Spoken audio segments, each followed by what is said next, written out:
अस्सलाम वालेकुम रहमतुल्लाह। एक सवाल पूछा जाता है कि इस्तिंजा करने का सही तरीका क्या है। देखिए, पाकी का बहुत अहम मसला है।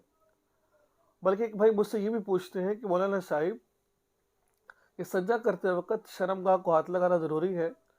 बहुत अहम सवाल है। देखिए, इस्तिंजा करने का सही तरीका ये है कि जब आप इस्तिंजा कर रहे हैं ना, इस्तिंजा कर रहे हैं, जब आप इस्तिंजा कर रहे हैं, तो आप जब पेशाब से फारिग हो गए हैं, पखाने से फारिग हो गए हैं, उसके बाद मिट्टी के ढेला या फिर टिश्यू, क्योंकि आजकल मिट्टी तो नहीं होती हमारे, तो टिश्यू तो तकरीबन हर जगह रखे होते हैं।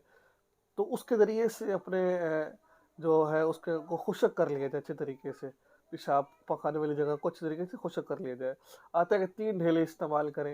या टिश्यू है तो फिर अच्छे तरीके से टिश्यू से इस्तेमाल कर लें। अपनी जो नापाक जो जो जो गंदगी है उसको साफ़ कर लें।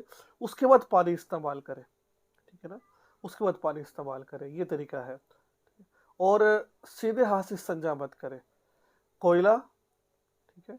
और इसके अलावा हड्डी वगैरह इसको इस्तिंजे में इस्तेमाल मत करें। ठीक है ना?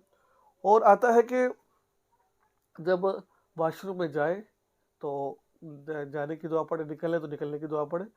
ठीक है? अल्लाहुम्मा इन्नी अऊज़ु बिका मिनल खुबूसी वल खबाइस। तो अल्लाह, मैं आपसे जिन्नात और जिन्नियों से पनाह मांगता हूँ। ये नापाक जगह पर जिन्नियाँ होती हैं, जिन्नात होते हैं, तो निकलने की और दाग निकलने की दुआ पढ़े। और जब पेशाब से फारिग हो जाए तो थोड़ा सा खंगार ले, ताकि जो कतरा वगैरह है वो निकल जाए, कोई परेशानी ना हो। या फिर कदम पर जोर डालकर उसको जो है ना, एक दो कदम चले। तो ये वो तरीका कार है कि, और ज़रा दूसरे नंबर पर जो भाई ने पूछा था कि हाथ लगाना, भाई जब हाथ नहीं लगा तो इस्तिंजा कैसे करोगे आप? तो हाथ लगाना पड़ेगा ना, तो हाथ तो लगेगा इसके ज़रिए से। तो फिर इस्तिंजा कैसे होगा? तो हाथ तो लग जाता है, कोई ऐसा बात नहीं है। तो ये था आज का मसला जो मैंने आपके सामने बयान किया। इस्तिंजा का सही तरीका मर्द औरत दोनों के लिए एक जैसा है। ठीक है? तो दुआ में याद रखें, चैनल को सब्सक्राइब करें। अस्सलाम।